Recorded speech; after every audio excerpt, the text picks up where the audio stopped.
Alhamdulillah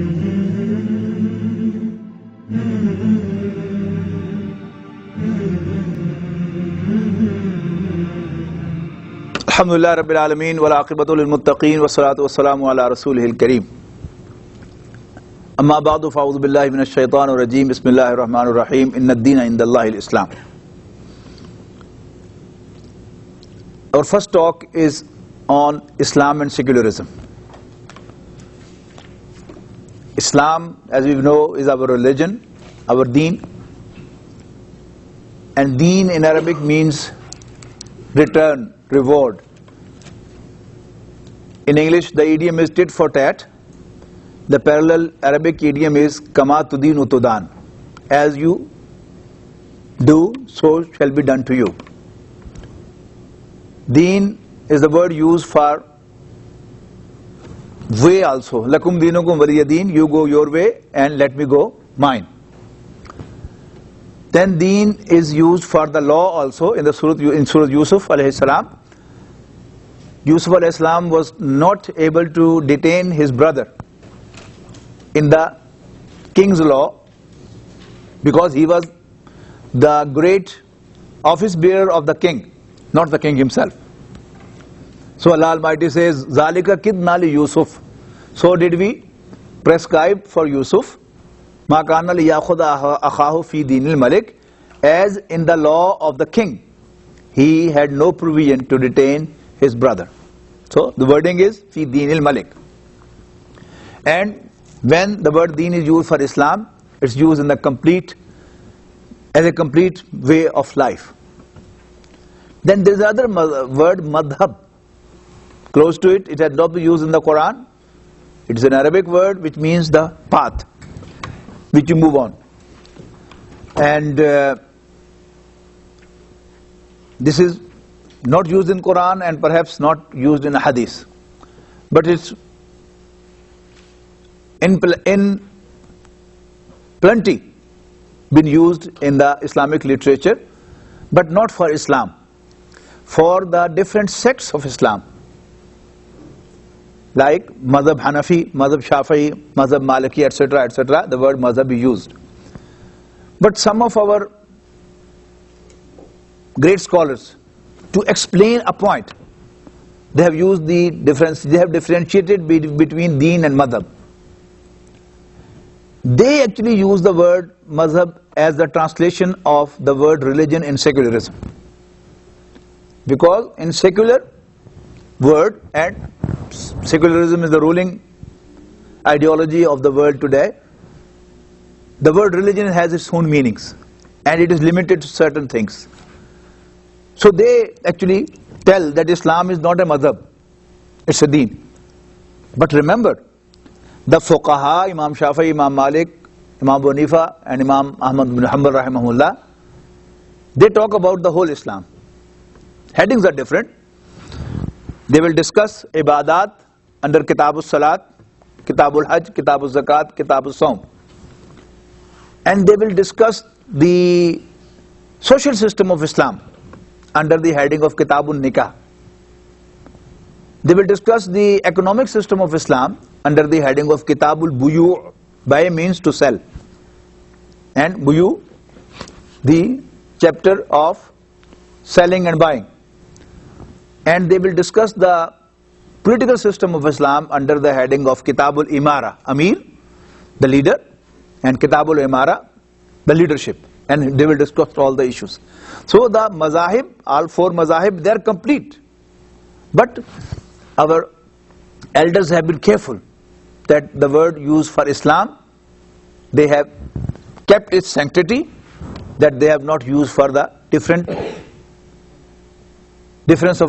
opinions about Islam. They have named them as madhahib. So it's just their wariness, I should say, that they are very cautious that the sanctity of the word deen should not get affected. Now we come to the word religion. In what does it exactly mean in English? According to the Oxford Dictionary, 1960 edition, the religion has been defined as belief in the existence of a supernatural ruling power. Carefully listen. belief in the existence of a supernatural ruling power, comma, creator and controller of the universe, comma, who has given man a spiritual nature which continues to exist after death of the body. What do you think? Is it the Islamic definition or not? No, that is 100% Islamic. That he has given man a spiritual nature which continues to exist after death of the body. I repeat the definition. Belief in the existence of a supernatural ruling power, comma, creator and controller of the universe, comma, who has given man a spiritual nature which continues to exist after death of the body. Seems to be Islamic. Seems to be Islamic. Islamic is Allah a power.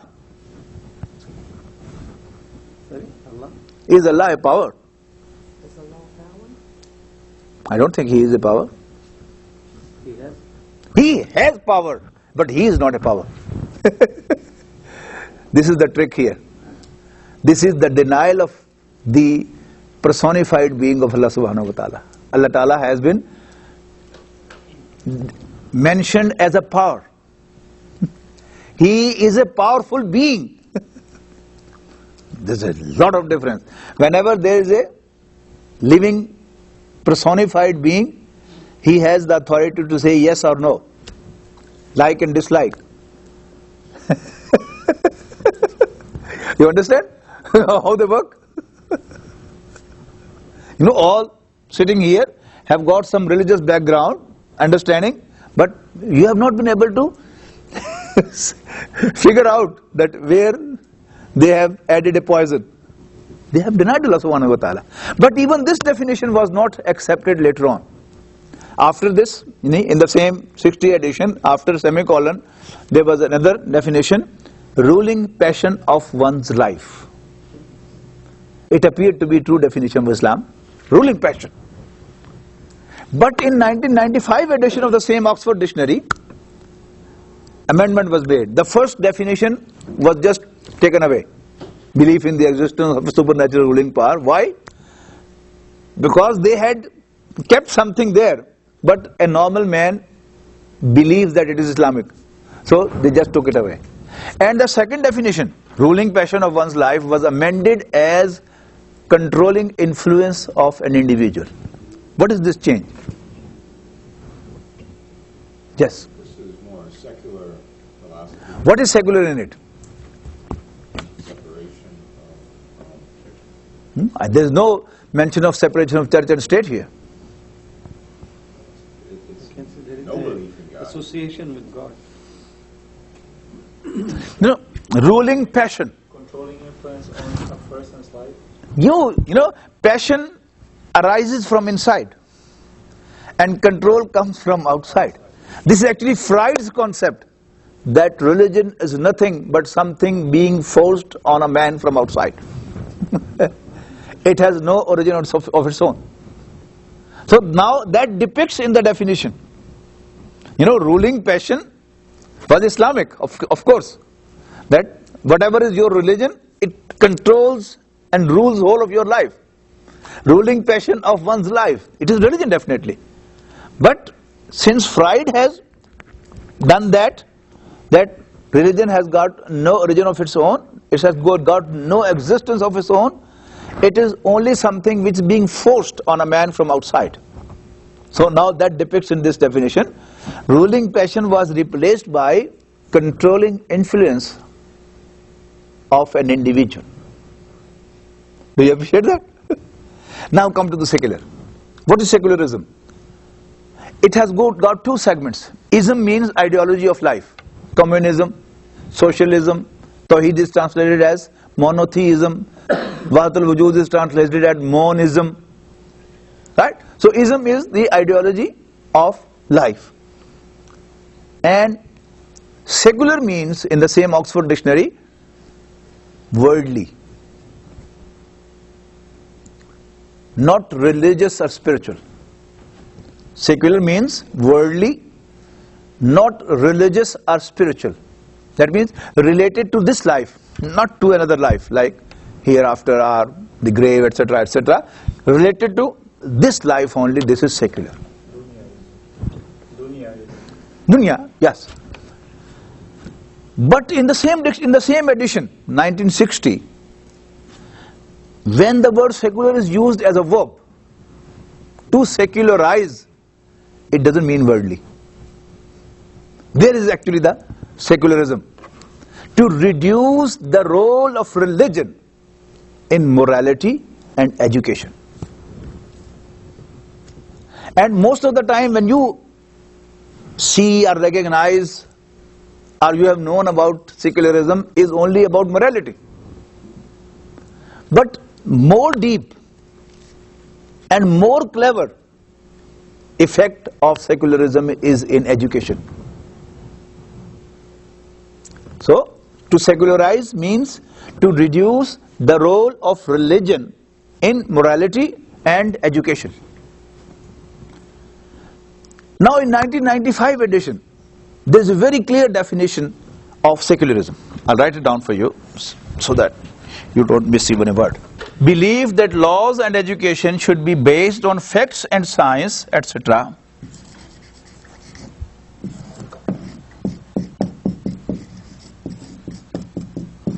etc. rather than religion.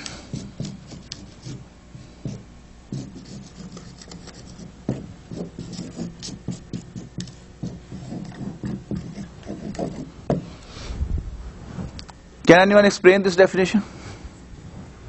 What is in it?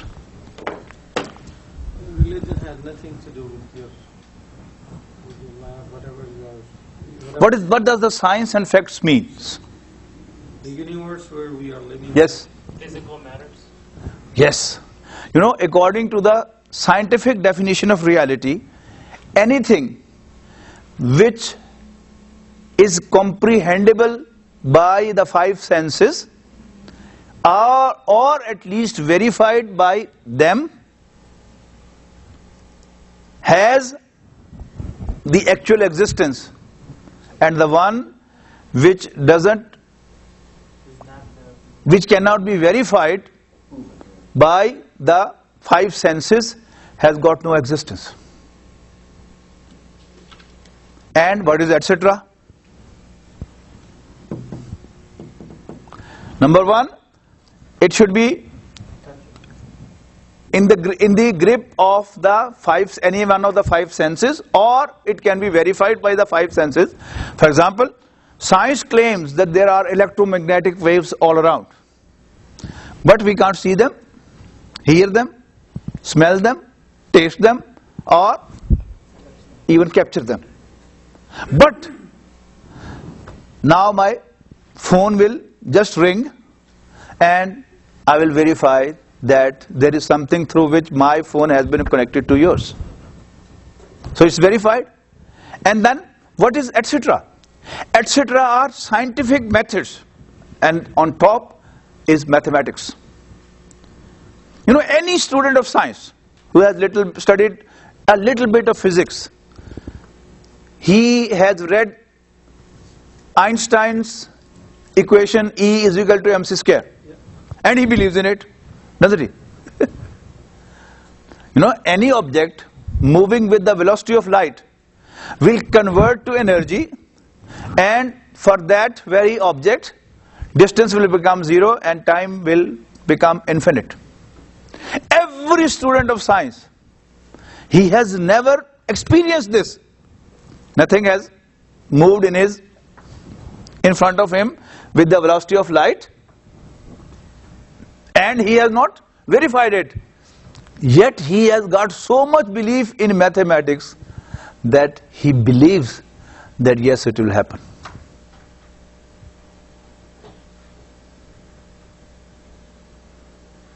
Right? Now, effect on laws you already know. What you know of secularism is separation of church and state. That in church you should be with religion, and outside the church, outside the mosque, you should have nothing to do with religion. Laws will be based on the facts and science. You know, the Prohibition Act of banning drinking was based on facts and figures, not on Bible. Bible also doesn't allow to drink. But the prohibition law in America, though majority of the American peoples are Christians, it was not based on, the reference was not Bible. The reference was facts and figures. So this is to do with the law. But more dangerous is education. Anyone who goes to school, his mindset is changed and molded. And we all have gone to school. Don't we believe that anything which is not comprehended by our five senses or verified by them, or it is not proved by calculation or scientific methods, has got no existence? We all believe that, don't we? What actually the case is that only we make our religious beliefs as exceptions,